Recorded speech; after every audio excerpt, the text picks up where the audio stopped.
So in today's video, we are going to discuss two important and interesting topics. First of all is what is next for Jerry Cadorette after defeating Genadi KVIKVINIA and becoming the king of East versus West 4. What should he do next?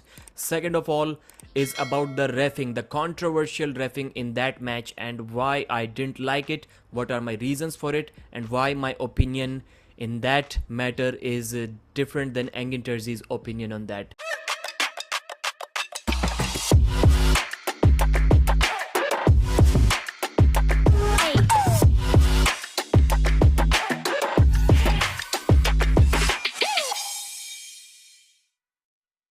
So starting with the first topic, what should Jerry do now? First of all, of course, he's going to have to face Hermes Gasparini on November 19th at East versus West 5 and defend his title, his super heavyweight title that he won at East versus West 4.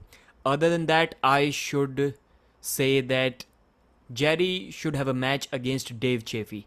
Jerry has never defeated Dave. Dave always used to grab him low by the wrist, force him in a hook and beat him. So I'm sure that revenge win is something that Jerry would for sure like to have under his belt, because Dave seems to have lost that inside power now. And I think Jerry can easily beat Dave Chaffee now. I know I might sound crazy with the word easily, because Dave's hook power is not what it used to be. We have seen that. We have seen him getting beat, although after being gassed. But we have seen him getting beat by Genadi and Artem Morozov inside a hook. So I don't think he's hooking Jerry now. And he has been top rolling everyone. There is absolutely no way that Dave's top roll is going to work on Jerry Cadorette. So I think Jerry may win that match and get his revenge finally. And age cannot be blamed in this match, because I think Jerry is older than Dave, so that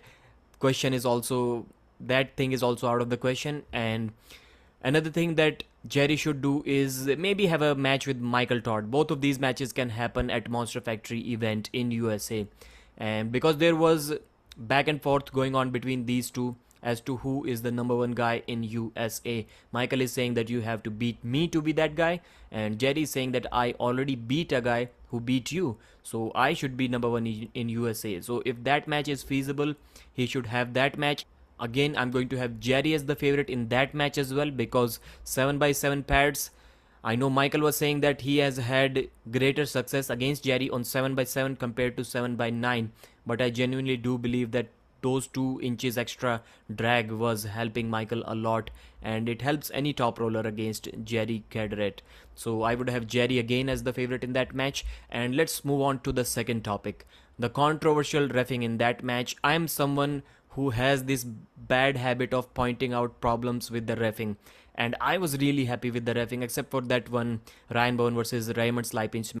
And what I got from that match is that the refs were trying to make the matches longer if they knew that a certain guy is going to win. So they knew that Raymond Slipinch is going to win.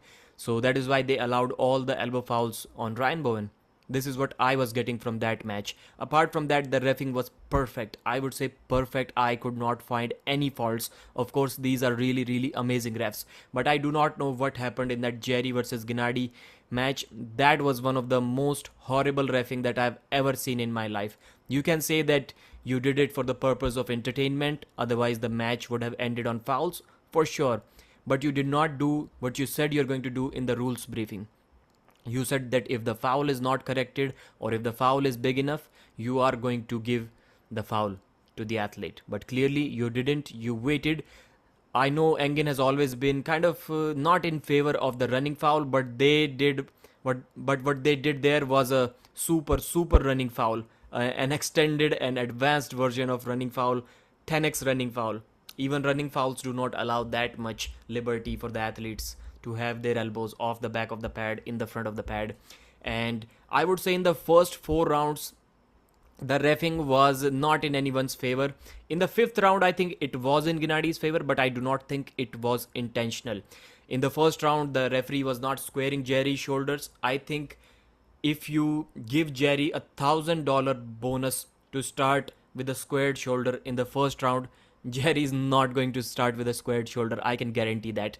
And I have this doubt. There are many people saying that it is a professional league, so why didn't the opponent complain? My question is, if the opponent didn't complain, about the shoulders not being squared. Maybe he forgot. Maybe he was focused too much on his own self. So just because the opponent didn't complain, shouldn't the referee correct it? Elbow fouls. Ignoring small elbow fouls for the sake of pay-per-view entertainment is a different thing.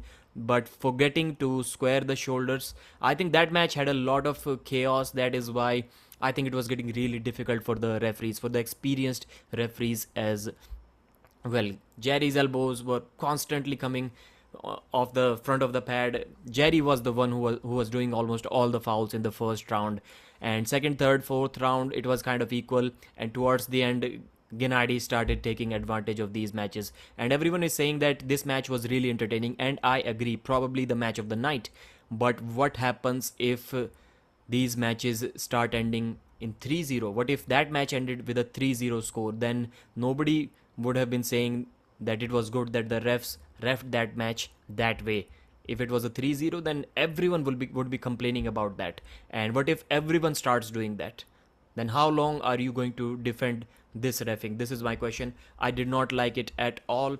Absolutely horrible reffing in my opinion, because there has to be limit. Engin was saying that he talked with Risto and they didn't give Genadi the foul because Risto knew that Jerry is going to win that round anyways, and if he gave the foul to Genadi, then it would have been a restart. I think yes, that may have been the intention. But what happens when Genadi was himself saying that foul him, foul him? He was calling out Engin during the match. He was shouting foul him. Why didn't the referee foul him then? Then he was like, well, we are trying to help you, but clearly the athlete that you're trying to help doesn't need your help. He's saying foul the other guy. Then why are you not fouling? And afterwards you're saying that that decision was probably in favor of Jerry. He don't want that decision in his favor. That was the problem there. And there was that last round when Gennadi's elbow was off the back of the pad. Jerry's elbow was also coming in front of the pad. I'm not saying Gennadi was the only one doing the foul, but Jerry stayed there. But Gennadi stayed there and Jerry's elbow went back on the pad. That was the problem. And as soon as Jerry pinned Gennadi, then the referee said coincidental foul. I don't think Jerry's foul was like 5 seconds ago, and Gennadi was still in that position for at least 5-6 seconds. So I don't know how that was a coincidental foul. If that was a coincidental foul, it should have been already stopped, because Jerry's elbow came in the front of the pad, and after that Gennadi's elbow was off the back of the pad. So coincidental fouls are already there. Why did he wait till Jerry pinned him? And even though Gennadi's elbow was way off the back of the pad, Jerry still beat him. So why wasn't that a pin straight away? So I think it was a horrible job. Gennadi does not do that usually. Any match that Jerry is going to be in, look for the Hermes Gasparini match in November 19th. Any match that Jerry is going to be in is going to have that problem for sure. There is absolutely no way that Jerry is not going to not square his shoulders. He's not going to take his elbow off the front of the pad. If the referees chose this path, they're going to have to choose this path again and again. I haven't read this post yet from Engin Terzi, but I would like to read it now. What I've told the refs was to let athletes keep pulling if micro fouls. That was not a micro foul, for first of all, happen within the borders of the elbow pad, meaning any micro foul that doesn't give advantage to the athlete. So any foul that when your elbow gets out of the pad from front back sides should be called a foul. I have watched the video of Jerry versus match. Countless fouls from Jerry front side. I agree. Refs told me the same thing. If all 5 matches would have ended with fouls, then what if, my question is, what if every athlete starts doing that? If every athlete tells you that yes, we are also going to end all the 5 rounds on fouls, deal with it, either foul us out or ignore our fouls. I don't think this should be a criteria for loose reffing just because the match would have ended on fouls. According to the rule, there should be a foul immediately once elbow is out, and there should be a restart, but Jerry got the win because ref wanted him to keep his advantage. What if, my question is, what if Jerry didn't win that match and actually got gassed out in that position and lost the match? Could the referee have reversed that mistake of his? I don't think he could have. So that is a mere guess that Jerry is in advantageous position and he's going to win this round. Well, what if he didn't win that round? That was my question.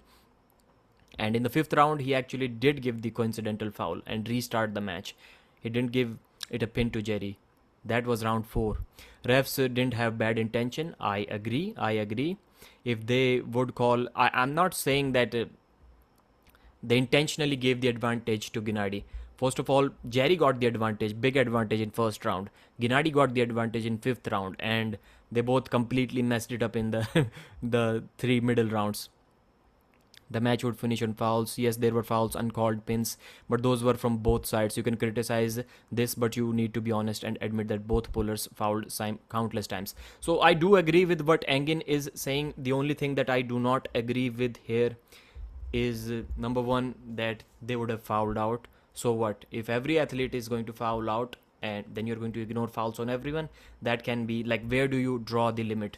This is the biggest problem that I see in this situation. And the second problem is when Genadi is saying, when Jerry is saying that foul him, Engin, he's calling Engin, he's telling the referee, he's literally telling, and by the way, Jerry was pushing Genadi off the back of the pad, which should be a foul on himself, and having the guts to tell the referee that foul him. That was absolutely crazy. If we count the fouls, for sure Jerry did more fouls than Genadi. It is that Genadi just got the advantage, big advantage in the 5th final round. That is why everyone is saying that Jerry got robbed and Jerry beat Genadi and the referees. That is only because of that 5th round, because the referee waited. Genadi's elbow was off the back of the pad. Referee waited for Jerry to pin Genadi, and then he issued a restart. It should have been a pin, in my opinion, if that was not a foul. So these are the situation that I wanted to address. I hope I'm making some sense. It is a new topic, and that match was impossible, almost impossible to ref. And I can guarantee the same thing is going to happen in the Jerry versus Hermes match. Please be careful, referees. Thank you. Old School Labs. Check out from the link in the description. Thank you very much for them for supporting me, and for you as well for supporting me and supporting them by buying their products. Thank you.